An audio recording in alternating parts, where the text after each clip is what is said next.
আসসালামু আলাইকুম বন্ধুরা, কেমন আছেন? আশা করি সবাই ভালো আছেন। তো আমার কাছে দেখতে পারতেছেন একটা 15 এম্পিয়ারের একদম চার্জার, টোটো গাড়ির 15 এম্পিয়ারের একটা এক্সাম চার্জার। তো এই চার্জারটা আমার কাছে অনেক দূর থেকে রিপেয়ারিং করার জন্য নিয়ে এসেছে। তো চার্জারটার প্রবলেম ছিল কি, যে চার্জারটা ফ্যান ঘুরতেছে না এবং চার্জ হচ্ছে না। 30% ব্লিঙ্কিং প্রবলেম, ফ্যান ঘুরতেছে না, চার্জ হচ্ছে না, নন স্টপ, এই 30% এলইডি ব্লিঙ্কিং প্রবলেম আসলে। তো এই অবস্থায় যখন চার্জারটা আমার কাছে নিয়ে আসলো, আমি ফার্স্ট টাইম চার্জারটা এসি ডিসি দিয়ে দেখলাম 30% ব্লিঙ্কিং প্রবলেম। তারপর আমি করলাম কি, চার্জারটা তো আমি ফার্স্ট টাইম আমি যখন একটা চার্জার ভালো করতে ফার্স্ট টাইম যখন চার্জারটা আসে, তো আমি ভোল্টেজ টেস্ট করলাম। তো আপনাদেরকে দেখে আমি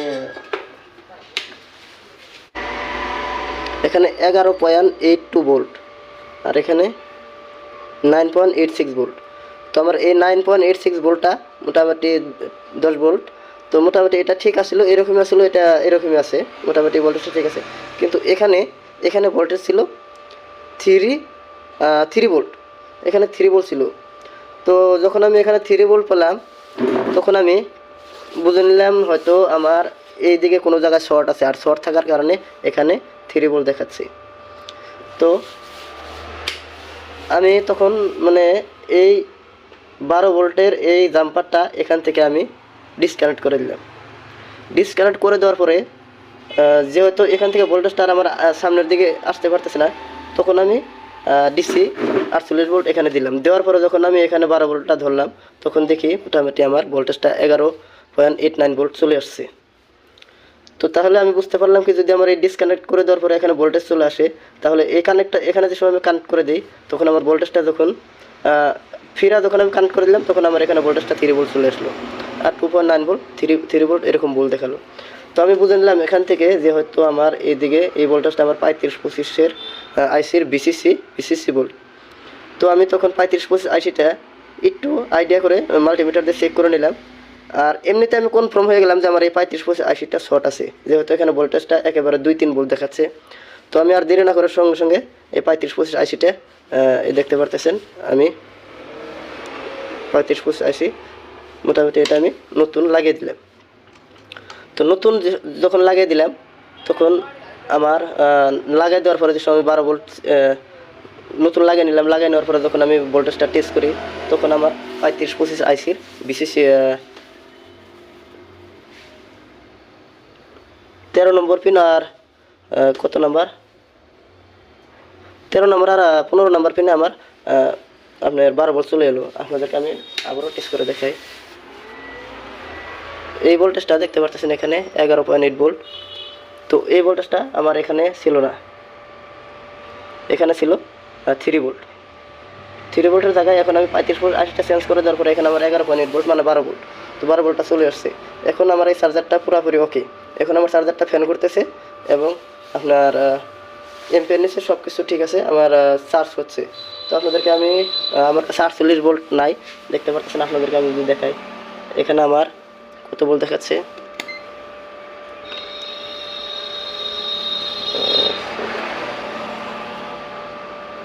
56 ভোল্ট।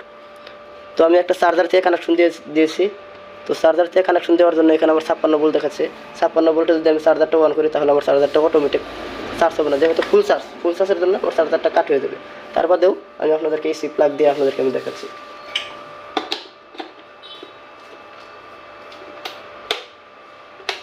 তো আমি এসি দিয়ে দিলাম। আপনারা লক্ষ্য করুন আমার এসি লাইট জ্বলে গেল।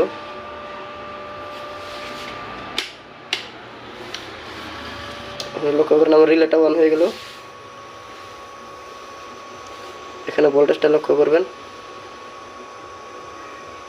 অল্প সময় নেবে চার্জারটা অন হতে, অল্প সময় নেয়। আর যেহেতু আমি ব্যাটারি থেকে ভোল্টেজটা দিলে, দেখতে পাচ্ছেন চার্জারটা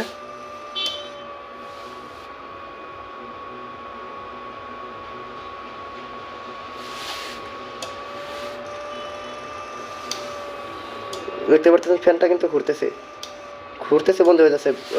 100% এলইডি পর্যন্ত সম্পূর্ণ এলইডি জ্বলে নিভে যাচ্ছে। আমার এই বাল্বটা হয়তো নষ্ট আছে, তার জন্য এই বাল্বটা জ্বলে নাই। এই বাল্বটা আমি আপনাদেরকে ঠিক করে দেখাবো। তো দেখতে পাচ্ছেন আমারটা চার্জারটা অন হচ্ছে, অফ হচ্ছে, তার মানে আমার হাই ভোল্টেজ থাকার জন্য চার্জারটা অটোমেটিক কাট হয়ে যাচ্ছে। আর আমি দেখে নিচ্ছি বাল্বটা কিসের জন্য জ্বললো না, আমি সেটাই দেখে নিচ্ছি। আমি চার্জারটা অফ করে দিলাম।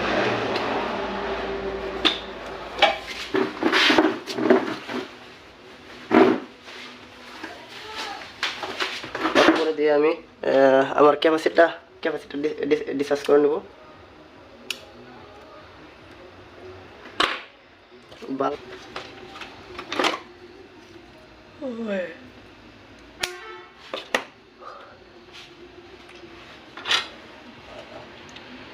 জি পাইছি।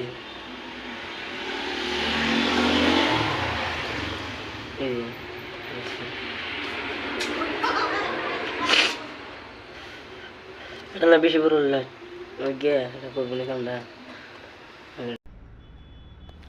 তো আপনাদেরকে দেখানোর জন্য আমি বাল্বটা এভাবে লাগিয়ে নিচ্ছি, আপনারা দেখুন। তো তারপরে আমি সিধা করে লাগিয়ে নেব। এখন আমি যেহেতু আপনাদেরকে দেখাচ্ছি তার জন্য আমি বার দিকে লাগিয়ে নিলাম। তো এখন আমি চার্জারটা অন করে দেখব। এই যে এটা বস্তু মাথা ধরে লাগবে এই যে আসলে তো আমার এলইডির প্রবলেম ছিল, এলইডির প্রবলেম থাকার জন্য আমার এলইডিটা জ্বলছিল না। তো এখন দেখতে পারতেছেন আমার এলইডিটা জ্বলে গিয়েছিল। তো ভিডিওটা কেমন লাগলো অবশ্যই কমেন্ট করে জানাবেন।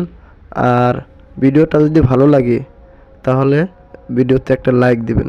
আর পরবর্তী ভিডিও দেখার জন্য যদি মনে চায় তাহলে চ্যানেলটা সাবস্ক্রাইব করে রাখবেন। তো সাবস্ক্রাইব করাটা আপনাদের ব্যক্তিগত, যদি না করেন সেটা আমি বলবো না, কিন্তু অবশ্যই একটা লাইক দিবেন, লাইক দিলে ভালো লাগে। তো যাই হোক, আজকের মতো এই পর্যন্ত, দেখা হবে পরবর্তী ভিডিওতে। ততক্ষণ ভালো থাকুন, সুস্থ থাকুন, খুদা হাফেজ, ধন্যবাদ।